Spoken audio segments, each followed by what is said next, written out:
Olá, sejam todos bem-vindos a mais um podcast TBT Histórico e hoje, continuando nessa linha da América, vamos falar um pouco sobre a independência do Brasil, o que realmente foi esse processo político e econômico que deu liberdade à colônia mais rica de Portugal.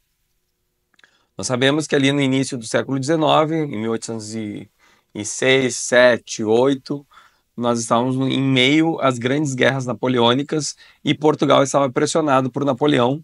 Ou ele faria acordo com ele, ou faria acordo então com a Inglaterra, que também era um grande parceiro de Portugal.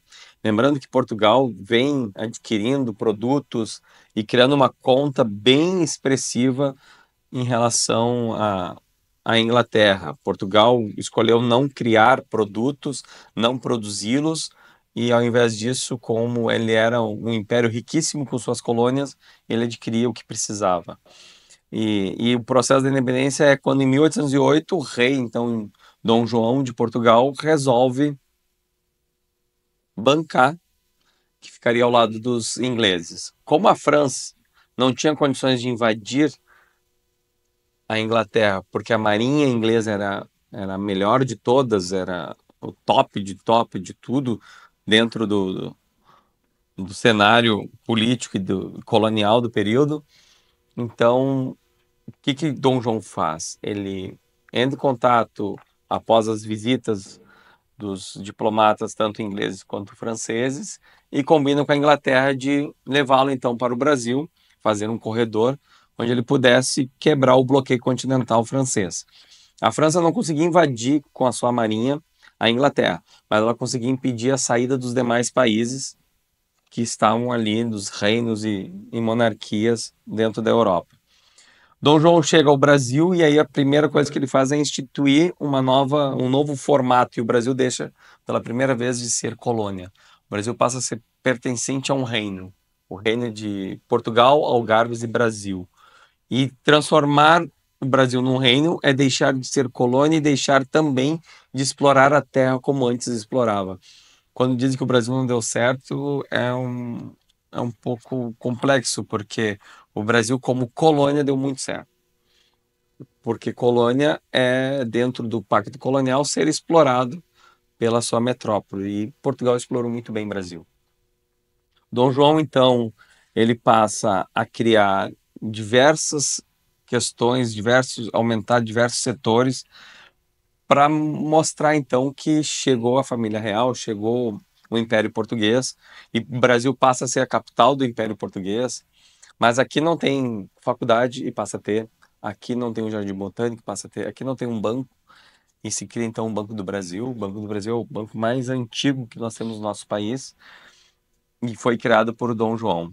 E nessa função toda, acabam as guerras napoleônicas, Dom João é forçado a voltar para Portugal e fica o seu filho, né, Dom Pedro I. Ele assume uma posição na qual o próprio Dom João já deixou claro para os brasileiros e portugueses que viviam que ele tem que retornar, e o papel de Portugal é transformar o Brasil de novo em colônia. E é aí que Dom Pedro faz, com algumas revoltas, com algumas batalhas, mostra para os portugueses que está na hora de mudar. Vem aí todo um processo de independência das Américas, e ele quer então, já que o Brasil está nessa ebulição, nessa efervescência de independência, vamos então nos transformar numa nação independente de Portugal, mas não vamos lutar tanto. Então vamos pagar a dívida de Portugal com a Inglaterra, absorve a dívida, consegue então a independência, e durante um período do Primeiro Império, que a gente chama, o Brasil passa a ter, junto com a Cisplatina, um território bem vasto. E isso é importante nós termos uma noção que o Uruguai era a antiga província cisplatina, que numa guerra de independência, onde todo mundo achava que esse território ou ia para a Argentina ou ia para o Brasil, acabou ficando então com uma identidade uruguaia e nasce o Uruguai. Bom, esse é um resumo daquilo que foi a independência brasileira, que realmente não foi uma luta tão feroz quanto foi os Estados Unidos. mas sim foi um momento de batalha, de rompimento com a estrutura do pacto colonial e também vivenciar uma nova esfera de poder. Mas por que monarquia? Porque os estancieiros, os donos de engenho, eles precisavam manter a sua mão de obra escrava. E monarquia aceita escravidão, república não.